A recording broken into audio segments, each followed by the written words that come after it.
तुम्हाला कंबर दुखीचा त्रास होता ना? हो सर. मला कुठून कसं दुखत होतं?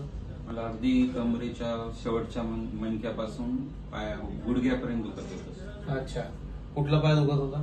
लेफ्ट साईडचा दुखत. लेफ्ट साइड दुखत होता. हो सर. आणि किती दिवसापासून दुखत होता? सर मला साधारणतः 20 मे पासून जाणवत होतं. मी लगेच 23 मे पासून ट्रीटमेंट सुरू केली सर. फ्रेश हो फ्रेश होता ना? फ्रेश होतं. कोणाला अस्थिरोग तज्ञाला दाखवलं होतं का? नाही सर, दाखवलं आमच्याकडे झाले direct. आमच्याकडे झालं. हे कसं आहे, स्लिप डिस्कचा त्रास असतो तर तुम्हाला जुना अनुभव पण आहे ना? हो. 2012ला असाच त्रास होता. मला तसा 12ला झाला. आम्ही लगेच इमिजिएट ट्रीटमेंट घेतली होती सर.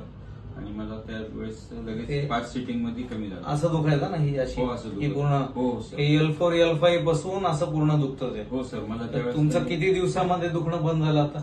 आता सर मला ऍक्च्युअली 3री सिटिंग झाली हा. आणि संतोष सरांनी कपिंग केलं ना, हा. की लगेच मला रिलॅक्स रिलॅक्स झाला. जाणवलं. बरं बरं. ठीक आहे. मग आता कुठंच दुखत नाही? आता सर कुठेच दुखत. आता सगळं क्लिअर आहे? आता जवळपास क्लिअर. मला वरून तर काही जाणवत नाही.